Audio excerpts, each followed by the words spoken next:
ini bagus sekali. Kenapa nggak terbit? Konon menurut informasi karena di dalamnya ada tulis tangan Soekarno, testimoni Soekarno. Iya.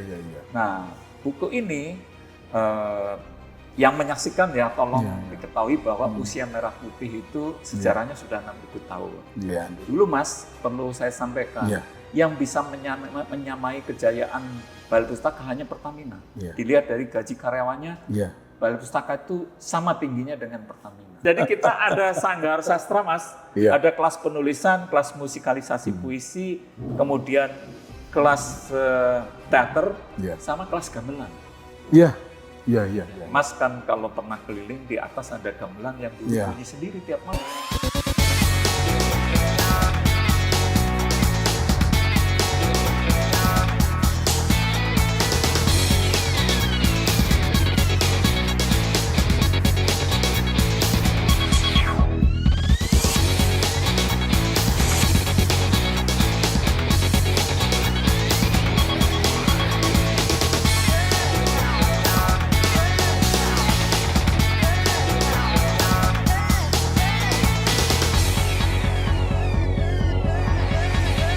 Selamat pagi, selamat datang di Forum Merdeka Barat Bicara. Fakta bicara dari lingkar pertama. Beruntung sekali, pagi ini saya, Yul Amrozi, berkesempatan untuk bertemu dengan Mas Fahroji. Selamat. Ya, terima kasih Sehat sekali, Mas Fahroji. hadir di Balai Pustaka. Iya. Kelihatannya Mas Fahroji ini, waduh, saya nggak percaya kalau Mas Fahroji itu sudah senior. Iya, alhamdulillah para pemirsa sekalian, usia saya tahun ini 64 tahun. Waduh, saya jadi minder ini. Saya padahal baru 50-an ini. Iya. Terus di sini anggap rumah sendiri karena kita sama namanya. Saya Fahroji, dipanggilnya Oji. Iya. Saya Amrozi. Iya, dipanggilnya Mas Oji juga. Jadi anggap kita bersaudara. Iya. Oke. Mas Fahroji ini, untuk sekedar pengantar, ini adalah Direktur Balai Pustaka yang saya dengar rumornya adalah ketua kelas dari BUMN di Republik ini. Bisa diceritakan tentang itu? Saya sapa dulu semua yang berkenan untuk menyaksikan podcast ini dengan pantun khas Balai Pustaka. Oh iya. Indah berkembang bunga cempaka, sinar rembulan penghias angkasa. Selamat datang di Balai Pustaka, Istana Peradaban Kebanggaan Bangsa. Iya. Jadi di mana saja, kapan saja harus berpantun. Dan alhamdulillah berkat diplomasi Indonesia dan Malaysia, pantun telah dijadikan sebagai warisan dunia tak benda pada tanggal 17 Desember tahun 2020, Mas. Jadi Balai Pustaka terpanggil untuk selalu melestarikan budaya berpantun. Iya, itu. Tadi disebutkan saya sebagai ketua kelas, bukan karena Balai Pustaka besar, tapi alhamdulillah di antara para dirut saya umurnya dianggap quote and quote salah satu yang paling sepuh, senior gitu. Kemudian yang kedua, karena hari-hari selalu menyapa dengan pantun, ya sudah ditunjuk saja Pak Fahroji ketua kelasnya gitu. Iya, saya pikir Mas Fahroji ini yang benar-benar dengan ciri khasnya ya, selalu sederhana gitu. Yang saya tahu sih kalau ketua kelas di lembaga negara itu berarti memang benar-benar ketua kelas. Iya. Artinya benar-benar dihormati dari segi senioritas, dari prestasi dan dari manajerial. Nah, terutama. Oke. Masuk ke pembicaraan utama nih, saya sebenarnya pengen tahu nih sebenarnya. Mas Fahroji ini dari tahun 2016 telah membawa Balai Pustaka seperti yang kita lihat sekarang ini. Coba Mas Fahroji ceritakan bagaimana ceritanya Balai Pustaka itu bisa tiba-tiba bersinar dari apa kita bilang, dari tempat-tempat yang sebenarnya selama ini tidak begitu banyak dilihat. Overlook kalau dalam bahasa Inggris. Monggo Mas Fahroji. Iya, terima kasih. Jadi sebenarnya Balai Pustaka sejak saya datang itu dianggap antara hidup enggan mati tak mau. Bahkan seorang jurnalis sehebat Dahlan Iskan sebagai menteri hampir menutup Balai Pustaka. Kalau tidak dihadang oleh sastrawan Indonesia, Taufik Ismail dan kawan-kawan, pasti jadi ditutup. Pak Taufik bilang kalau Anda menutup Balai Pustaka sama dengan menutup rumah besar sastrawan Indonesia. Nah, makanya Kementerian BUMN mencari orang figur yang paling tepat. Maka saya diundang. Waktu itu saya jadi direktur di Perum Perhutani, karena saya sarjana kehutanan, Mas. Jadi pada saat ditanya, apakah Anda ingin selalu menebang kayu, terus dijual, itu semua orang bisa. Tidak perlu sehebat Anda, gitu. Coba Anda hidupkan kapal yang mau tenggelam. Ternyata setelah saya tanya, kapal yang dimaksud apa? Balai Pustaka. Wah, iya. Jadi dengan niat untuk menghidupkan kembali harapan Balai Pustaka, saya datang ke sini. Dari mulai yang tadi disebut masih gelap-gelap, ini ruang kasih sastra dulu nggak ada jendela sama sekali, Mas. Iya. Jadi alhamdulillah bisa kita buat lebih mengesankan milenial, sehingga mereka banyak yang berlabuh di Balai Pustaka. Oke. Gitu. Iya. Kalau boleh saya sedikit mengulik tadi, yang bertanya tentang Direktur Perhutani biasanya menebang kayu itu siapa ya kalau boleh? Dari Menteri BUMN sebelum Pak Erick Thohir. Oh iya. Ya, kalau cuma menebang kayu mah semua orang sambil tidur bisa, katanya gitu. Coba hidupkan kapal yang mau tenggelam. Iya. Oke. Jadi perlu pendengar podcast ketahui, pendengar siniar FMB 9 Bicara, bahwa Mas Fahroji ini tampilannya itu benar-benar tidak seperti birokrat ya sebenarnya. Saya juga tidak percaya kalau Mas Fahroji ini berlatar belakang kehutanan. Karena tampilannya seperti sastrawan. Iya. Nah, gimana ceritanya itu? Kok bisa begitu mempunyai... Ini pertanyaan besar yang sering ditanyakan oleh wartawan. Iya. Anda kan sarjana kehutanan, kok bisa jadi Presiden Direktur Balai Pustaka? Iya. Jawabannya mudah sekali. Yang jadi Presiden Republik Indonesia Pak Jokowi adalah sarjana kehutanan. Apalagi kalau cuma jadi Presiden Direktur Balai Pustaka. Iya. Bercandanya gitu. Iya. Tapi sebetulnya Kementerian BUMN itu menyadari siapapun yang ditempatkan Balai Pustaka bakal menemui kesulitan. Karena Balai Pustaka tidak lagi mendapat penugasan untuk menerbitkan buku kurikulum seperti zaman kejayaannya. Zaman kejayaan dulu. Dulu Mas, perlu saya sampaikan, yang bisa menyamai kejayaan Balai Pustaka hanya Pertamina. Dilihat dari gaji karyawannya, Balai Pustaka itu sama tingginya dengan Pertamina. Bahkan istananya sekarang itu dipakai oleh gedung OJK, dulu gedung Balai Pustaka. Jadi memperlihatkan imperium Balai Pustaka dulu itu sangat hebat. Kenapa jadi terpuruk? Karena benar-benar Balai Pustaka sudah tidak lagi ada penugasan dari pemerintah. Berharap setelah podcast ini ada yang mendengar nih di institusi pemerintah, oh sebaiknya Balai Pustaka dihidupkan dengan diberikan penugasan. Contoh penugasan sederhana, kalau buku Pancasila, kan pendidikan moral Pancasila, diserahkan ke Balai Pustaka, pasti dijamin mengenai isinya tidak akan terhubung dengan radikalisme, pornografi, terus narkoba, karena kita strict betul. Sehingga lebih dari 50 juta eksemplar buku bisa diterbitkan oleh Balai Pustaka. Nah itu bisa hidup lagi. Jadi mohon para menteri, para anggota Dewan nih yang mendengarkan, tolong hidupkan Balai Pustaka. Gitu. Oke. Menarik sekali. Sedikit saya kembali mengulik tadi.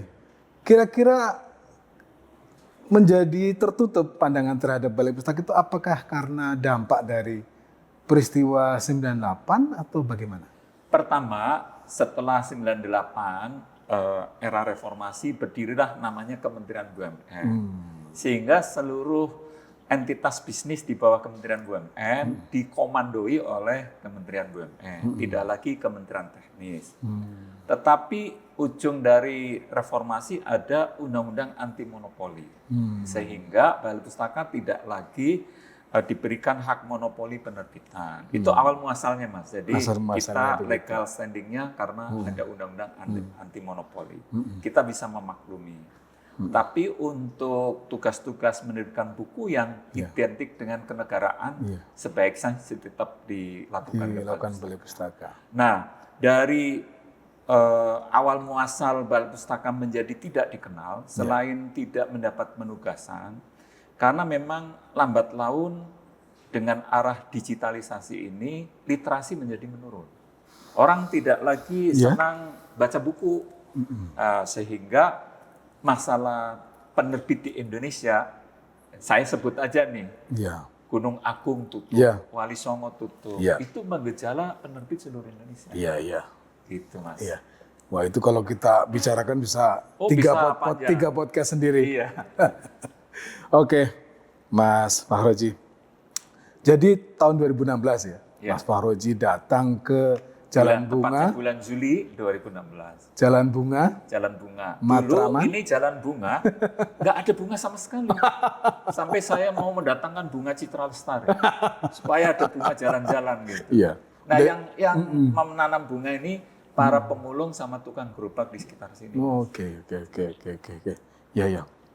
Oke. Jadi ketika masuk pertama kali ke Balai Pustaka ini dari sebuah BUMN besar yang namanya Perhutani, dengan anggaran yang besar, Mas Fahroji juga tahu besar, kemudian melihat Balai Pustaka yang anggarannya dalam tanda petik mini, bagaimana kesan Mas Fahroji pertama kali di situ? Pertama, ketika saya mengelola Perhutani, sistemnya sudah bagus. Jadi semua orang mungkin yang tadi disebutkan oleh Bu Menteri, semua orang bisa melakukan. Dengan jumlah karyawan 25.000 seluruh Indonesia itu menjadikan bisnis perhutani lestari sampai sekarang. Ketika saya didatangkan ke sini, kaget juga apa yang bisa kami perbuat. Jadi saya menelusuri jejak intelektual properti, buku-buku Balai Pustaka. Ternyata ada kekayaan intelektual yang selama ini tidak diterbitkan oleh Orde Baru. Judulnya 6.000 tahun Sang Merah Putih. Gitu. Wah, ini bagus sekali. Kenapa nggak terbit? Konon menurut informasi karena di dalamnya ada tulis tangan Soekarno. Testimoni Soekarno. Nah, buku ini yang menyaksikan tolong diketahui bahwa usia merah putih itu sejarahnya sudah 6.000 tahun. Termasuk saya cerita supaya orang tertarik untuk beli buku ini. Jadi tahun 1625 nenek moyang kita itu mengibarkan merah putih melalui legenda cerita bawang merah bawang putih. Terus ada peristiwa bubur merah bubur putih. Nah, penjor merah putih zaman Majapahit. Semua tokoh yang di sini yang datang, mau DPR, mau artis, 6.000 tahun yang lalu seperti apa, Mas? Nah, kalau pengen tahu harus beli bukunya. Nah, jadi kami terbitkan ulang tahun 2017, Mas. Setelah tahun 1958 nggak terbit lagi. Buku itu laku sampai 75.000 eksemplar. 75.000 eksemplar. Dan disitulah Balai Pustaka menjadi semakin bangkit lagi dan dikenal lagi. Baru satu IP, belum IP yang lain. Saya menemukan IP yang namanya Salah Asuhan, karya Abdul Muiz. Jadi perlu sahabat sekalian ketahui bahwa Salah Asuhan itu pertama kali di-launching pada saat Sumpah Pemuda. Dan Sumpah Pemuda, narasi bertanah air satu, berbangsa satu, berbahasa yang satu. Itu yang membuat adalah aktivis Balai Pustaka, namanya Muhammad Yamin. Penulis buku 6.000 tahun Sang Merah Putih. Nah, bersama Abdul Muiz jadi panitia Sumpah Pemuda, di-launchinglah buku Salah Asuhan. Dan Salah Asuhan, terima kasih kepada RCTI, pernah dibuat sinetron antara Balai Pustaka dengan MNC, ditayangkan di RCTI tahun 2017 dan 2018. Gitu. Jadi pertama kali langsung melihat paling apa yang bisa dihidupkan. Yang paling bisa dihidupkan. Perhutani karena sistemnya sudah sangat solid, semua orang mudah. Balai Pustaka itu saya datang dalam keadaan sangat terpuruk. Jadi ini ruangan di samping gelap, nggak ada jendela, nggak ada orang datang karena tidak ada bisnis. Alhamdulillah dengan saya naik ojek keliling Jakarta, saya menyapa minimal mendekati para dirut. Pertanyaannya selalu saya tanya, Bapak Dirut, tahu nggak kenapa Pak Dirut dipercaya jadi Dirut. Oh, karena pemerintah menganggap saya mampu. Bukan. Karena Bapak pernah belajar buku Balai Pustaka. Kalau Bapak tidak mau membantu Balai Pustaka, sama dengan tidak menghormati sejarah hidup Bapak. Itu awal muasal. Makanya dengan sinergi BUMN, kita bikin taman bacaan seluruh Indonesia, Balai Pustaka kembali hidup. Gitu. Ya itu memang straight to the heart, kata orang bilang. Jadi rapotnya biru sejak 2017. Jadi 6 bulan setelah saya di sini, rapotnya biru, sampai menjelang pandemi masih biru. Pandemi merah lagi, karena tidak ada satupun sekolah sama institusi yang bisa kita datangi. Gitu. Ya, jadi Mas Fahroji ini kan dikenal, kalau di Amerika mengenal Elon Musk, mungkin di sini kita mengenal Mas Fahroji. Melakukan efisiensi yang cukup luar biasa kepada Balai Pustaka. Boleh ceritakan sedikit aja? Mungkin. Ya, jadi di era digitalisasi, mau tidak mau, kita benar-benar mengedepankan industri kreatif. Jadi industri kreatif itu lebih menekankan sebaiknya kita menggunakan tangan orang lain untuk menghidupkan entitas kita. Contoh, kalau kita mau membuat buku, ghostwriter di luar itu jumlahnya ratusan, Mas. Dan mereka tidak tahu berlabuhnya kemana. Kalau tidak dikasih ladang, mereka tidak bisa menulis. Jadi kita kerjasama. Membuat film, tidak harus kita jadi sutradara sendiri, tidak harus kita jadi kameraman, di luar banyak. Jadi intinya, termasuk kami dengan Gramedia juga ada kolaborasi. Jadi buku-buku Balai Pustaka dipajang di Gramedia. Inti terbaik dalam entitas bisnis adalah kolaborasi. Jadi, dan kami dipanggil khusus oleh Pak Erick Thohir, terima kasih Pak Erick Thohir, telah ikut membantu menghidupkan Balai Pustaka. Bahkan kita ditantang, Dirut Balai Pustaka harus ketemu Marvel, harus ketemu Disney, harus ketemu Hollywood. Gitu, jadi bilang nggak tanya ada uang apa enggak untuk pergi ke sana. Gitu. Jadi sedikit saya ulik bahwa kita efisiensinya lebih mengarah kepada kolaborasi dengan para pihak. Jadi perlu juga kami umumkan di sini, mudah-mudahan ada BUMN yang tersentuh. Kalau dinding di luar sana warnanya hijau, Mas. Itu karena sponsor tunggal Sanggar Sastra itu Pegadaian. Jadi warna hijau. Tolong Pegadaian yang dengarkan, ulangi lagi ya. Jadi sponsor utama. Jadi kita ada Sanggar Sastra, Mas. Ada kelas penulisan, kelas musikalisasi puisi, kemudian kelas teater, sama kelas gamelan. Iya. Mas kan kalau pernah keliling, di atas ada gamelan yang dulu bunyi sendiri tiap malam. Iya. Nah, Saya pernah ke sana. Hanya bisa bunyi kalau dibunyikan. Kecuali kalau kita juga cuma berdua di sini. Gitu. Supaya yang menyaksikan kepo, pengen datang ke Balai Pustaka. Gitu. Oke. Kembali ke soal produk yang kemudian diangkat oleh Mas Fahroji, yang punya kekayaan property right yang tidak ternilai harganya, yaitu buku-buku Balai Pustaka. Termasuk juga di dalamnya ada buku Mustika Rasa. Benar, ya? Jadi bisa nggak dielaborasi lebih jauh sampai gimana Mas Fahroji bisa menyajikan itu dalam kemasan yang retro tetapi eye-catching? Gitu. Saya juga harus mengiklankan Balai Pustaka, termasuk buku yang saya tulis nih, teman-teman, sahabat sekalian, judulnya Semakin Santun Karena Berpantun. Alhamdulillah jadi buku terbaik nasional tahun 2021. Jadi barang siapa yang mau memiliki, silakan hubungi Balai Pustaka.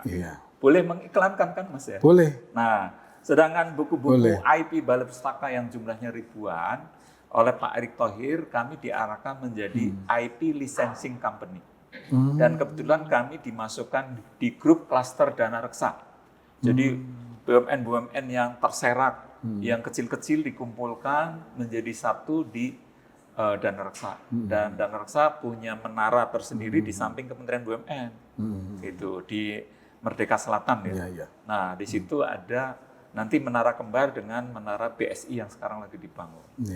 Jadi saya terima kasih pada Pak Erick Thohir, di mana IP Licensing Company nanti semua intellectual property itu dimonetize. Ada yang bisa jadi sinetron, film animasi, bahkan bisa jadi game. Nah, dengan demikian kami sudah berinteraksi nih dengan para pihak. Kami satu grup dengan Ram Punjabi, Plus. Jadi dengan Pak Deddy Miswar, Ketua Persatuan Produser Film Indonesia. Saya jadi Dewan Pengawas, ketuanya Deddy Miswar. Gini-gini produser film, Mas. Gitu. Mantap. Jangan lupa ya, para sahabat sekalian yang menyaksikan ini, tonton film Balai Pustaka berikutnya, judulnya Siti Nurbaya. Gitu. Oke. Kesempatan mengiklankan diri itu sulit. Oke. Sebenarnya nggak habis-habis nih prestasi dari Balai Pustaka. Tapi kita kembali agak bergeser ke Mas Fahroji ini. Coba diceritakan sedikit nih pengalaman masa kecil, riwayat, sekolah, sampai kemudian menapaki jalan BUMN ini. Banyak yang bertanya tentang masa kecil saya, apakah sudah pernah bersentuhan dengan sastra. Jadi perlu saya sampaikan, sejak SMP, SMA saya selalu ikut lomba menulis. Dulu disebut lomba mengarang. Misalnya mengarang penghijauan, itu saya selalu ikut, kadang menang, kadang kalah.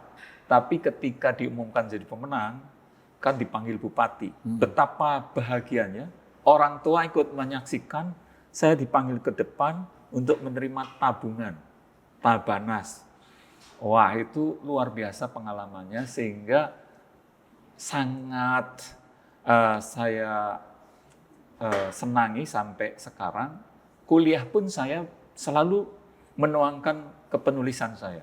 Membuat buletin, membuat macam-macam tulisan, dan begitu bekerja, itu saya tuangkan juga dengan media-media apapun, termasuk ketika jadi direktur, memberikan pengarahan, harus ada sentuhan sastranya. Oke.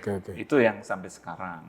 Sehingga kalau ditanya benang merahnya, memang dari dulu Mas, suka sastra sekali. SD di kota mana? Jadi kalau SD di Tegal, SMP, SMA di Jepara, Kota Ukir. SD di Tegal? SD di Tegal. Tahun 70? Tahun 72 itu lulus SD. Saya baru lahir itu. 72 lulus SD, terus 75 lulus SMP, 79 karena tambah setengah tahun, harusnya 78, 79 lulus SMA. Terus dikirim oleh sekolah untuk kuliah tanpa tes di IPB, Institut Pantun Bogor. Kemudian S2, S3 di bidang marketing, makanya alhamdulillah dengan sentuhan smart marketing, berpantun-pantun, Balai Pustaka dikenal kembali. Kebetulan saya juga orang Tegal, SD Mangkukusuman. Oh, Nyong Margasari. Oh, Margasari. Iya. Pada baik. Jadi salaman maning. Kudu mangan tahu aci hari sama-sama Tegal. Jadi kalau Margasari, buat kawan-kawan yang ingin sedikit tahu tentang ketegalan, berarti memang Mas Fahroji ini keluarga besar perhutani dari lama. Perhutani dari kecil, di bawah pohon jati lahirnya, Mas. Iya. Itulah Margasari yang, kalau orang Tegal mengetahui Margasari itu dekat dengan hutan jati. Iya, betul. Oke, menarik sekali Mas Fahroji. Rupanya spirit para pengelola hutan jati di Margasari itu benar-benar terserap di dalam. Iya, saya jiwai lah sampai sekarang. Coba Belandong yang bawa kampak untuk nebang kayu itu kan peluh, energinya luar biasa. Itu menginspirasi saya bahwa kerja itu harus fokus, harus mengeluarkan energi semaksimal mungkin agar kinerjanya bagus gitu. Iya. Oke, agak menarik ini latar belakangnya. Oke, kembali kita ke tantangan zaman sekarang nih Mas Fahroji. Salah satu yang menarik hati itu adalah sampul yang mempertahankan ciri ketika para ilustrator di masa Balai Pustaka mencapai keemasan itu dijadikan etalase. Iya, betul. Coba diceritakan sedikit, Mas Fahroji. Jadi sebetulnya ini juga tantangan besar bagi para eksekutif mau BUMN maupun swasta yang merasa telah sukses, tapi lupa sama SMP sama SMA-nya. Saya sebut SMP sama SMA karena buku-buku Balai Pustaka rata-rata yang bergenre sastra itu untuk kalangan SMP, SMA. Saya bilang sama seluruh eksekutif ketika kumpul, Anda kalau nyumbang 100 juta nggak bakalan dikenang. Tapi kalau nyumbang buku bakal dikenang. Maka kami bersama Dirut Bank Mandiri waktu itu, sekarang jadi Wamen, Pak Tiko, terima kasih Pak Tiko, berinisiatif menerbitkan 30 judul dengan sampul asli. Masih pada awal terbit. Nah itu Bank Mandiri langsung pesan 1.000, Pertamina 1.000, sehingga seperti kacang, laris manis. Jadi semua direksi komisaris berlomba-lomba untuk kirim. Padahal satu set hanya 7,5 juta. Karena jumlahnya ribuan ya otomatis dapatnya miliaran. Dari situ ternyata buku itu bisa menjadi ladang untuk dihidupkan kembali. Dan saya berharap agar inisiatif BUMN dan swasta yang mau menghidupkan literasi dengan menyumbangkan buku-buku, Tempo dulu yang bisa kita redesain ulang, bisa kita titipkan untuk dibagikan ke seluruh negeri gitu, Mas. Kalau boleh saya perlihatkan sebentar. Iya, boleh. Ini saya coba. Sama ini jangan lupa ini. Ini Sengsara Membawa Nikmat nih, Mas. Jadi perlu diketahui nih, Mas, Sengsara Membawa Nikmat ini kalau Mbak Desi Ratnasari dengar, dulu bisa hadir di TVRI gara-gara memainkan sama Sandi Nayoan, itu di Sengsara Membawa Nikmat. Dari Sukabumi naik bis kota, terus untuk syuting ini. Jadi terkenal sekarang karena buku Balai Pustaka. Ini asli sesuai sampulnya. Gitu. Jadi gini Mas, ini kan sekarang zaman terlalu mudah orang menduplikasi art yang berbasis dengan artificial intelligence. Artinya segala macam yang berbau ilustrasi manusia seperti sampul ini, itu justru malah membuat orang itu menjadi tertarik, Mas. Karena dia unik dan tidak cheap. Nah, gimana, Mas? Pertama bahwa mencintai karya masa lalu itu bagian penting untuk kita hidupkan kembali. Kalau kita ngasih hadiah ulang tahun dalam bentuk fisik kayak gini, pasti orang lebih senang menerima. Apalagi kalau kekasih hati.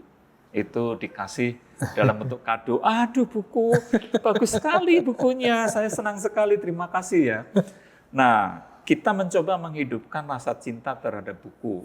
Meskipun ada karya-karya yang sudah artificial ya, ditiru-tiru, tapi buku yang sifatnya hard copy kayak gini tuh masih menjadi cindramata yang baik. Jadi mohon dengan sangat yang menyaksikan podcast ini, tolong hidupkanlah literasi dengan mencintai buku-buku karya anak bangsa, gitu Mas. Iya, kita akan sedikit berserius-serius di persoalan tantangan zaman sekarang ini, Mas. Tapi serius sambil senyum-senyum. Karena kebetulan itu juga menjadi perhatian saya selaku yang bertugas untuk mengelola komunikasi ke generasi yang sekarang. Bagaimana konten-konten digital sekarang ini yang semakin mudah, yang semuanya berbau art yang sophisticated itu, yang berbau computer generated grafik, itu semuanya secara instan menjadi dalam tanda petik indah tetapi membosankan. Bagaimana Mas Fahroji melihat perkembangan itu? Apakah ikut merasakan hal yang sama yang seperti saya rasakan? Ya betul, jadi kita merasakan hal yang sama. Tapi setiap tantangan harus dijadikan peluang, Mas. Pertama, para agen-agen perubahan di bidang penerbitan, percetakan, multimedia itu ingin membuat hal-hal yang baru. Nah, jadi kami menjalin komunikasi dengan mereka. Para kreator industri kreatif itu kami ajak. Cobalah apa yang dimiliki Balai Pustaka yang jumlahnya ribuan, itu tolong ikut menghidupkannya. Jadi datanglah yang namanya Lukman Sardi, Anyas Mara, kemudian Irwansa, para senias datang.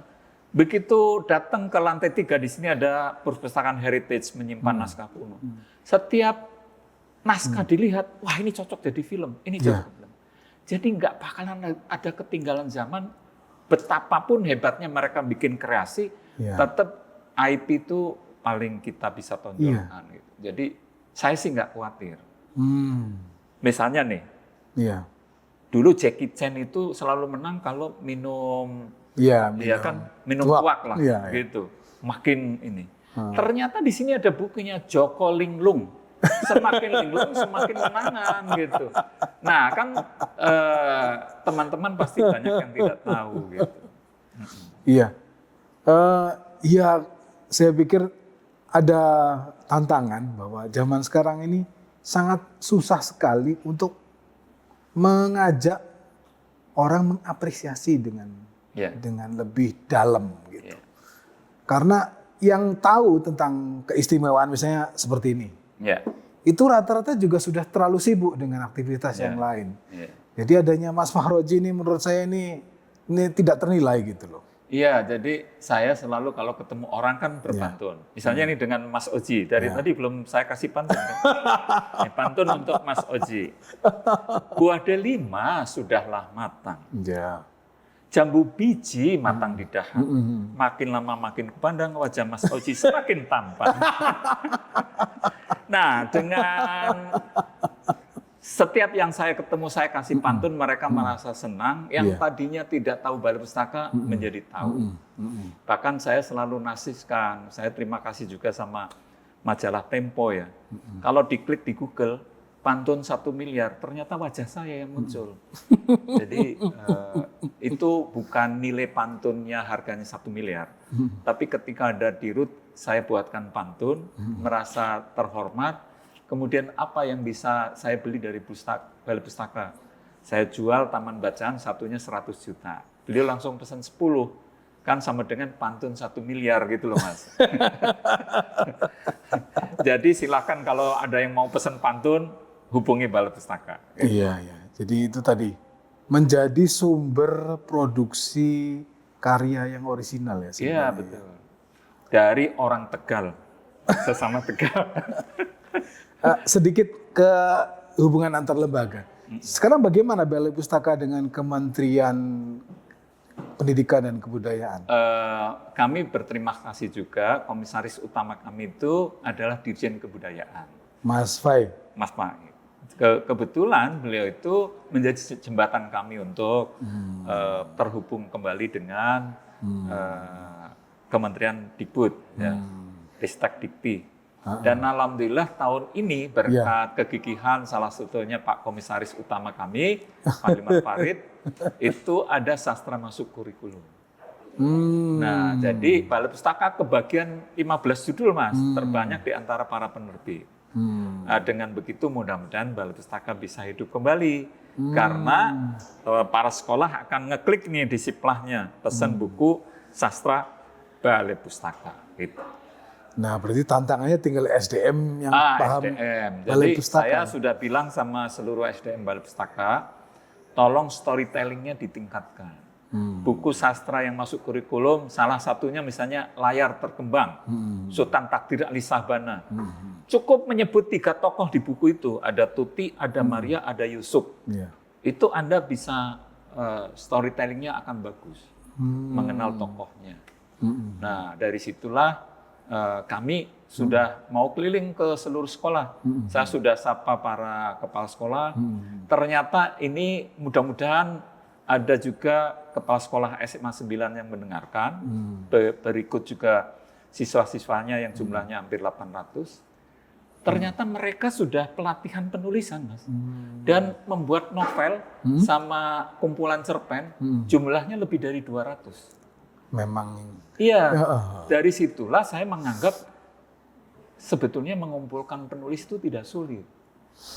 Jadi dari sekolah-sekolah itu akan lahir. Ketika saya bilang buku Anda akan kita terbitkan di Balai Pustaka, mereka antusias Pak. Dan minimal pembelinya adalah kan teman-teman seangkatannya. Itu aja sudah captive market itu. Belum nanti kalau milenial itu kita buka misalnya festival buku milenial gitu, orang pada datang. Insya Allah sih Balai Pustaka bisa hidup lagi gitu. Iya. Tapi memang mengawinkan antara kerja-kerja kreatif, kerja-kerja sastra dengan market, dengan BUMN agar bisa menggabungkan antara bagaimana bisa membesarkan BUMN sekaligus juga mencapai hal-hal yang bersifat pendidikan itu luar biasa ya Mas. Ya, meskipun tidak mudah tapi semuanya harus disentuh. Misalnya Pertamina yang punya entitas anak dan cucu yang sangat banyak, itu kami datangi satu-satu. Jadi selain mereka mengeksploitasi mineral yang ada di bumi, tolonglah berbagi buku. Di pedalaman Kalimantan, di pedalaman Papua, itu buku kalau kita bawa ke pedalaman berebut, dicium-cium. Iya betul. Jadi saya kemarin bicara sama seluruh kepala sekolah, sebagian besar ya, Mas Faroji, kami sekarang jadi sekolah penggerak. Kurikulumnya kurikulum merdeka. Nah kurikulum lama namanya kurikulum 2013 itu di gudang, bukunya mau diapakan? Saya berpikir nih kalau Menteri Pendidikan dan Kebudayaan mendengar Mas Nadiem Makarim, buku-buku K13 itu yang sudah di gudang sebaiknya dikirim di sekolah-sekolah pedalaman. Jadi cari yang biaya distribusinya murah, maka akan sekolah-sekolah yang tadinya nggak ada buku, jadi ada buku lagi. Iya. Jadi tantangan ke depan itu harus macam-macam. Ada soal logistik, ada forwarding. Betul sekali. Dan manajemen pergudangan. Oke. Itu tadi. Jadi yang saya dengar Mas Faroji ini begitu, ini kembali ke soal yang Mas Faroji di sini. Begitu dekat dengan orang-orang di Balai Pustaka ini, Mas. Saya dengar Mas Faroji datang pagi dan pulang paling malam. Coba. Jadi saya terinspirasi dengan para guru. Jadi guru itu rata-rata pagi-pagi sudah berdiri di pintu gerbang menyapa satu-satu. Jadi saya coba untuk diterapkan di Balai Pustaka karena Balai Pustaka kan identik dengan istana peradaban, istana pendidikan. Saya praktekkan, pulang sebisa mungkin menunggu karyawan terakhir pulang. Gitu. Tapi setelah era pandemi, kebiasaan berangkat pagi tetap, tapi pulang terlalu malam kan dibatasi. Jadi sejak saat itu saya memilih untuk tidak bermalam-malam sampai jam 12 malam. Bahkan dulu kebiasaan saya itu tidur di sini. Jadi kalau lagi menulis, kejar tayang itu di sini tidur saya. Meskipun ada gamelan bunyi sendiri, saya alhamdulillah itu berani untuk tidur di sini. Nah oleh karena itu saya menganggap perkembangan Balai Pustaka itu punya banyak persoalan, tapi punya banyak juga pendukungnya. Jadi persoalan IP itu mau dikemanakan, itu pertanyaan besar yang harus kami jawab. Tapi dukungan dari para pihak, termasuk Badan Pembina Ideologi Pancasila, beberapa kali ngasih pekerjaan, Mas. Termasuk bikin video pembelajaran Pancasila. Termasuk pidato Soekarno di hari lahir Pancasila itu dibuat di sini jumlahnya ribuan gitu. Alhamdulillah sih banyak institusi yang tergerak hatinya. Termasuk Pak Budi Ari Setiadi datang ke sini waktu Kemendes, seluruh dana desa sebagian harus ke literasi. Tapi begitu beliau pindah ke Kominfo, belum kesampaian ini. Jadi mudah-mudahan Menteri Kemendes itu mendengar nih podcast ini. Nah, ini saya pikir menjelang pemerintahan yang nanti akan berganti, itu ada pesan nggak buat calon presiden terpilih nanti? Bagaimana kira-kira bisa bekerja sama, berkolaborasi dengan Balai Pustaka? Saya mendengar, membaca, dan melihat langsung Pak Prabowo presiden terpilih itu pembaca buku sejati. Jadi beliau sangat gemar membaca buku, baik buku klasik maupun buku-buku populer masa kini. Dan saya punya keyakinan tim yang akan membantu beliau yang ditempatkan di pendidikan dan katanya nanti akan ada Menteri Kebudayaan itu mudah-mudahan bisa kami hubungi. Dan dari sekarang kami sudah menjalin komunikasi dengan relawan yang ada di timnya Pak Prabowo. Kami sudah ketemu Sekjen Partai Gerindra, Pak Ahmad Muzani, beliau sangat welcome kalau Balai Pustaka dihidupkan. Bahkan, orang Tegal juga? Orang Tegal. Bahkan kami dipertemukan langsung dengan istrinya yang notabene anggota Komisi 10 membawa Dikbud, Mas. Jadi mudah-mudahan sih di pemerintahan yang akan datang akan lebih bersinar kembali Balai Pustaka. Iya. Waduh, banyak sekali sebenarnya ini. Dagingnya banyak sekali dan mungkin kalau kita bicarakan bisa membuat pendengar kita jadi bosan. Gitu. Kawan-kawan semua, demikian. Saya pikir saya tidak perlu berlama-lama lagi. Apa yang sudah disampaikan oleh Mas Fahroji benar-benar membuat kita terinspirasi bahwa kekayaan yang tidak ternilai bernama Balai Pustaka akan bisa menjadi mutiara yang akan membawa Indonesia ke depan menjadi lebih cerah. Demikian. Saya pikir ada baiknya kalau penutupan Forum Merdeka Barat bicara ini saya coba untuk berpantun itu. Weh, nanti saya balas ya. Ke Matraman naik delman. Iya.